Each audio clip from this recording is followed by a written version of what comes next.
Welcome to the Man Cave Podcast with Dan Casper. Talk some outdoors with our good buddy, Mr.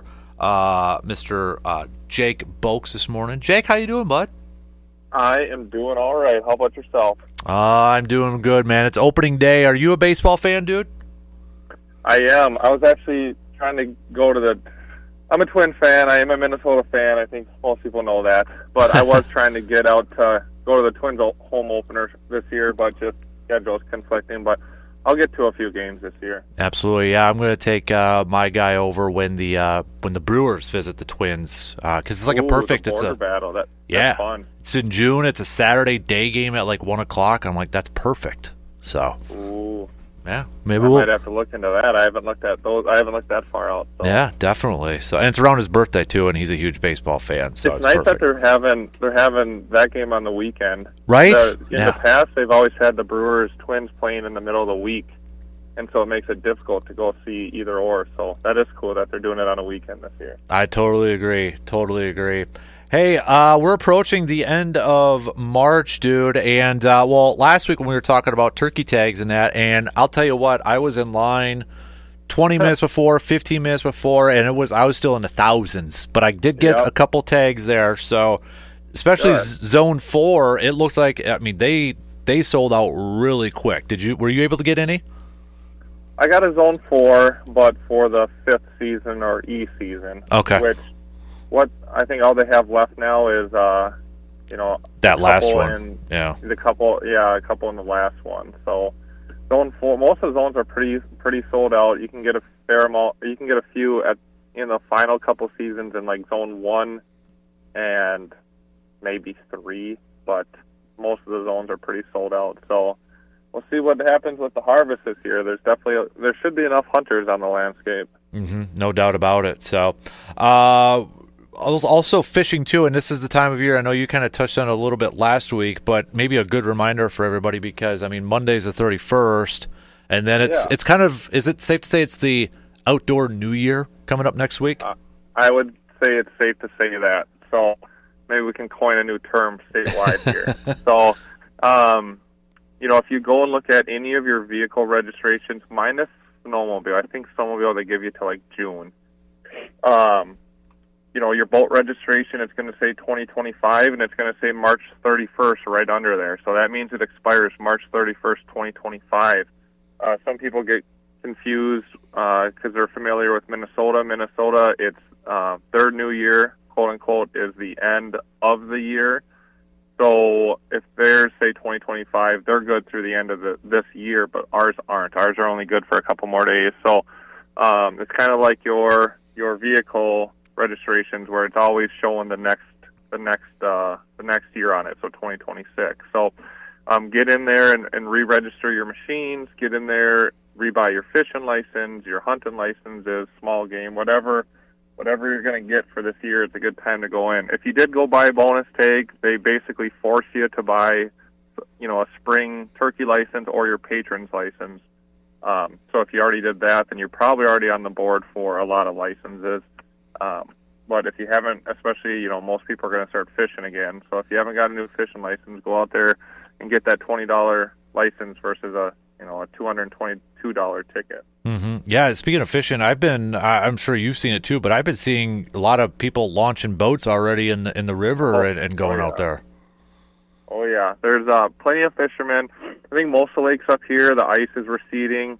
Most of the lakes aren't fully open yet, especially, the further north you get, but the shorelines are receded, the launches are receded, but you go south of here and for sure the rivers are open, the Mississippi's open. I might have snuck down there a weekend or two ago and caught a few fish again.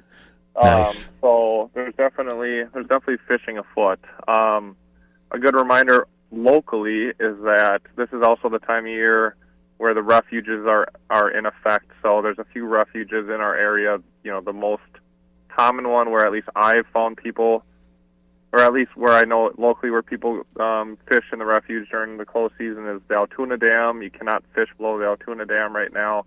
And then up in Jim Falls, it has an extended refuge, but it also has a year-round refuge up there. So can't be fishing in a couple of those spots locally until the fishing opener. Oh, okay. That's what I was just going to kind of follow up. Does it open up when it's the normal fishing opener then? First weekend. The signs say it right on there too. It says closed March 1st through the first weekend in May, because the first weekend of May is always the fishing opener. So doesn't mean you can go down there and catch bluegill. It doesn't mean you can go down there and fish for anything else. It's closed to all fishing. You can go down there and walk your dog or take pictures of the dam or do whatever. That's fine. But a lot of people, when I check them, they always either say they saw the sign and didn't read it, or that they're fishing for, let's just say a rough fish, and it's like, and they're not fishing for walleye, and it's like, it doesn't matter. Mm-hmm. It's closed to protect the fish and give them a break. So right, good note there too. So, wildfires too. I know we talked about that the last couple weeks and such, Jake. But we've kind of we're getting in another weird weather spell. It's going to be really warm tomorrow, and then maybe snow and rain again and such, but maybe a good reminder too for anybody thinking about, hey, let's burn some brush in the yard and do a little pickup. Yeah, I've seen a lot of people burning in their backyards, residential and in the country, and luckily it's fairly, it's still brown out, cold and cold. The way like the foresters look at it is like, if it's brown out, there's always a chance. There's more of a chance for wildfires, and they staff at the ranger stations and such, but it's getting a little bit greener. The wet forecast, helps reduce those chances, and whether it's snow or rain or high humidity or what, that's all good for that. So, I was talking with some of those guys this week, and they're all mentioning how, it's not any red flag type of weather where it's going to burn, something's going to burn, but there's always wildfires even with this type of greenery or brownery on the landscape. So just continue to be aware and pull the permits if you need it, or check your ordinances, or just use that common sense when burning. It's crazy how quickly a fire can get out of control, and that's what I know we hit it last week, but that fire out further east of here, it all starts with someone thinking they're doing the right thing or having good intentions, and then one flame jumps here and it jumps there, and all of a sudden they can't control it, and by the time you get some sort of emergency response, it's too big. So you got to be mindful of what's happening. Jake, I wanted to go back to fishing here for a second, because, correct me if I'm wrong, is the inland trout season, catch and release, still going on till May, and that's different than the general hook and line season, correct? Correct. There's a couple different early seasons for trout fishing, so definitely download the regulations online or pull them up before you go, or go get a regulations pamphlet from the service centers or your fleet farms and other stores like that. But Shields. So there's a catch and release season. There's an inland season. There's a lot of those have special rigs where you got to have either barbless hooks, or you got to have no live bait, or certain streams are open but the lakes are closed. So a lot of that will keep going in effect till the open season, and that's where where it'll change to where you can actually keep the trout or do stuff like that. So it's a little different than normal, so I can't just speak generally on what's open or what's not, because depending on what river or stream or lake you're at in whatever county, it could be open, it could be closed, it could be live bait, it could be no live bait. So if you're going to get out, the weather's really good for it. Just make sure you really double check the regulations on where you want to trout fish. There are some changes that are going to be in effect, especially locally, like on Elk Creek, kind of in that Eau Claire, Dunn County area. They changed some of the regulations to more of removing the specialized, it has to be 18 inches or bigger, more to like a general 5 fish limit. So Take a peek, because stuff is changing. So make sure you take a peek before you go out. Before I let you go, I know this is a couple weeks away, but this is something I know you've mentioned before in the past, and it's coming up, I believe, on April 14th, but it's the spring hearings. And I know you've talked about hearings before, too, with the Conservation Congress and Wisconsin DNR, but this is a chance for the public to kind of give their input, correct?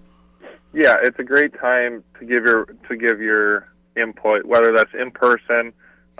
more importantly probably is to actually vote, is to remember to, get the popped up or go out on your phone and actually, fill out the questions and vote. So the way they're doing it is just like everything in society, is they're slowly transitioning everything to online.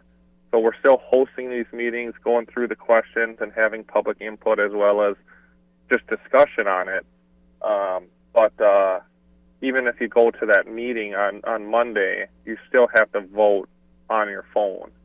So there's not going to be, hard copy forms to fill out. So you can go to the meetings and do it. You can sit in your underwear at your house and do it. It doesn't matter.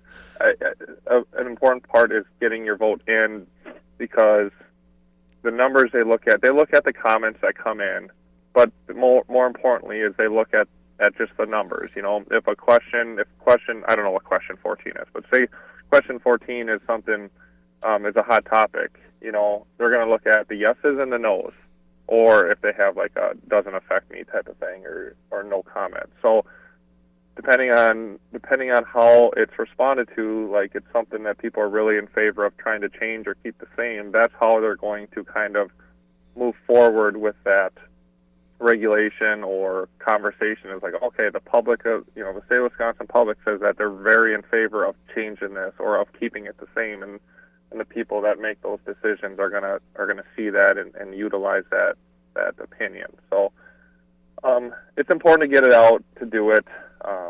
I am a big proponent of it, is that, in this society too, there's not enough chance with anyone in any job where you can really go and just, talk with someone about what they do or your hobby, or get questions answered, or just see who's running the show or trying to manage the show, let's say.